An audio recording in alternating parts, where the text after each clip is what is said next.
Hello. Excuse my appearance. It's like 103 degrees out. I've been sweating off and on all day, so I'm not going to look as pretty as I usually do. So if you got a problem with that, you can just leave. Okay, seriously now. This is an autism video, and it is about something only an autistic person can really explain, because only an autistic person can really understand the experience of this feeling. But I'm going to try to explain it so non-autistic people can understand it, because this could be driving a lot of behaviors that you just look at your kid or your grown adult child, your son or daughter, and you're just like, why are they doing this? Why do they do that? And this goes into any kind of stimming, even the really disgusting ones, like poop smearing, because yes, people do that. I do believe I did that as a kid. I can't remember if I did or not, but I can understand why I would have. So I'm gonna try to explain this to you. Sensory cravings. Wow, it's even hard to just put a word to name the thing that it is. It's sensory craving. That is just the most accurate description of a name I can give it. Now imagine right now you're hungry. Your stomach's growling, you're sitting there and you're just thinking, I want to eat. But you don't want to just eat anything. You want to go to McDonald's and you want to get their fattening Big Mac. You want that Big Mac, and you can smell it. You can almost taste it in your mind. You can see it in your mind. It's taking over your thoughts. I want that Big Mac. I want that Big Mac. So you go all the way to McDonald's. You drive all the way over there, or you walk, or you take the bus. However you get there, you fly. I don't know. Maybe you're a superhero. I don't know. So you get to McDonald's, however you get there.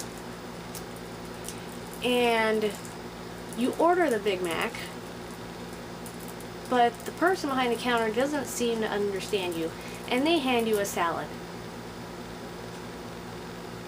Now you have been craving this Big Mac all day long. You finally are able to reach someone and tell them what you want, and they don't understand, and they give you something completely not what you wanted. And you just sitting there looking at this salad, and it's like, seriously? I've been wanting this Big Mac all day and you hand me a salad? What? And you might be a bit ticked off. You might be a bit frustrated and upset, and you're like, I did not order a salad. Okay, just pretend that it's perfectly normal for, customers to get a bit pissy at the people at the counter at McDonald's. I mean, it happens, but pretend it's the normal, natural thing. You're sitting there going, I didn't order a salad, I wanted a Big Mac. Big Mac, Big Mac, Big Mac. And the lady behind the counter, she's just giving you all these things. Milkshakes, fries, little tiny cheeseburgers, more salad, egg McMuffin. Just all these things that don't match what you're craving right now. And finally, you just get frustrated. You just start picking stuff up and throwing it back at her and going, no, I don't want that. I don't want that. I don't want that. And then maybe you finally get the Big Mac. You finally get it, and you go to take a bite, and somebody takes away from you and goes, no, that's bad for you. You're gonna flip, because you finally got your treasure that you wanted to get your hands on, and it's been swiped. You flip out. You get ticked off. You get pissed. You get mad. You scream and yell, that's my Big Mac, give it back. That's what a sensory craving is like to an autistic person. And, if your kid's in the toilet smearing the poop around, that's going to kind of be how they're reacting. They're going to flip out and scream and have a meltdown or have a shutdown or start beating themselves if they're self-injurious. And it's just, they want to go right back into that toilet. They know the poop is gross. Most likely they know it's gross. They know that it's germy and dirty and ugh. But what they're after is that texture. Okay, I know, it's gross, it's disgusting, it's poop, it's gross. The idea of touching it is gross to most people, but to some autistic people, that texture, that squishy feeling is what they're after. So, if you have a kid or an adult child who does this, you know, an adult, I'm not going to say adult child, an adult, relative, family member, loved one who smears poop, or if you have a kid that smears poop, they're looking for the texture. So what you want to do is you want to get them away from the poop. You take them outside and you hose down the dirt and you let them play in the mud. Because having stepped on fresh dog poop, it feels just like mud until you smell it and you look down and go, oh my God!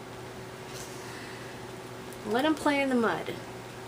Yeah, it's dirty, it's filthy, but if they are just flipping their top after you take them away from the bathroom and get them all cleaned up, and it's like they're running back to the toilet, you have to lock their bathroom door, and they're pounding on the door, they're pounding their head, they're screaming, and you're just sitting there going, oh God, I can't take this. I understand. And that's why I'm saying you have to find something that is as close as possible to the texture they are looking for. Or maybe they're putting something in their mouth that's dangerous. You know, so you gotta find something else they can put in their mouth, like a chew toy or something like that. You know, like a stimmy chew toy. Or if you're that desperate, you know, go buy a dog chew toy. And, you know, like the rope thingies, let your kid chew that. Because if they're chewing on extension cords and stuff, you know, get them something rubbery to chew on. You know, get a rubbery dog toy, or go to stimtastic.co on the internet and look at the stim toys. Look up stim toys. Just type in the word jewelry. It's the word chew with olry at the end of it. You know, like jewelry, but with chew instead of jewel. Like that. And, you know, you'll come up with a bunch of options. You know, if your kid is always grabbing your shirt, you know, think of the material your shirt might be made out of. Maybe they like that. Make them a pillow out of that. Or go to a fabric store and get them a swatch of fabric and, like, sew up the edges so it doesn't get all torn up. And, you know, let them, like, rub that on their face or something like that.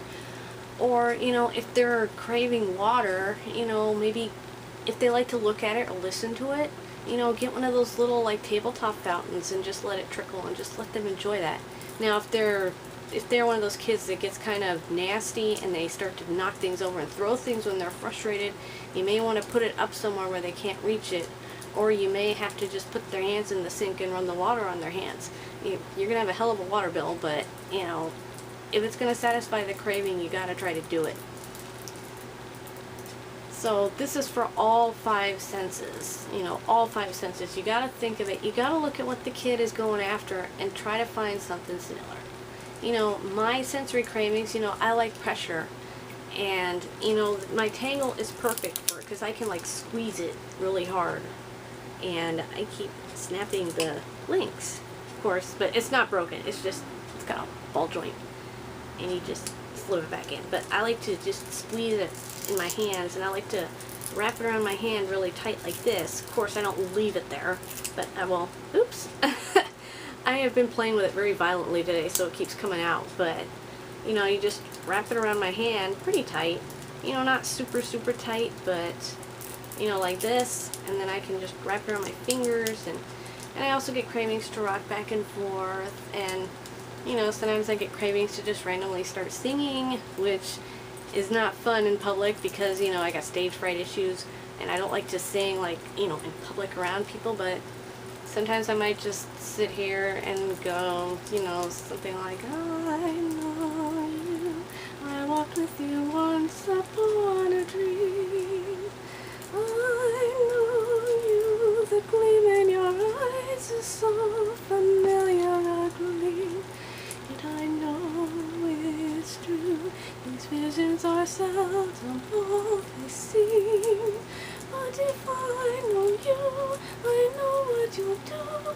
You'll love me at once, the way you did once upon a dream. Sleeping Beauty. I just randomly sing things like that, you know, but sometimes I will get sensory cravings for things that I cannot have right now, like singing with my choir. I do that on Thursday nights and Sunday morning. Now, if I'm craving that and I can't have it, I have to just wait and just hum and listen to music, listen to choral music, and just bide my time until I can sing with my choir. Now that might be difficult to do if you got a child that's just pounding themselves every night because they want to go to the park or something.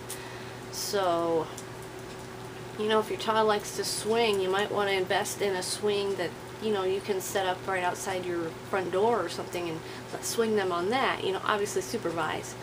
But sensory cravings, they can be difficult to deal with, especially if it's something that, you know, like, you don't know what's going to satisfy it and make it feel better. That's what's frustrating, and that's when you just got to try things and keep trying until you find the thing that makes them happy. You know, because if they can't talk, if they're nonverbal and they can't tell you, you've got to go through a litany of things and just figure it out. Because trust me, they are competent and they know they're making life hard for you, and maybe they want to stop the craving, but they can't. They can't turn it off by themselves. I can ignore it to a point, but someone who has more high support needs than I do may not be able to control the impulse, and so they just are inconsolable until you satisfy this thing, until you give them the Big Mac, so to speak. So I hope that explains this, and you know, I hope that parents take this into consideration, you know, for their kids. If they seem like they just won't be soothed, you know, you gotta just figure it out. It could be a sensory craving. And once you satisfy it, you know, things might be good. Now, once you get it satisfied, don't take it away from them. Just let them enjoy it for a while. If they're in the mud, you know, supervise them, because if they got pica or they put things in their mouth, you don't want to put the mud in the mouth. You gotta be careful of that. So, you know, like I said, you just gotta keep trying and keep trying. And, you know, the autistic kid, they're just asking for help. They're communicating for help. You know, when they're acting up, they're not acting up because they want to make it difficult. They're saying, I need this. And they just can't spit it out what they want to say. And it's not their fault. So please don't blame them. Okay? Alright?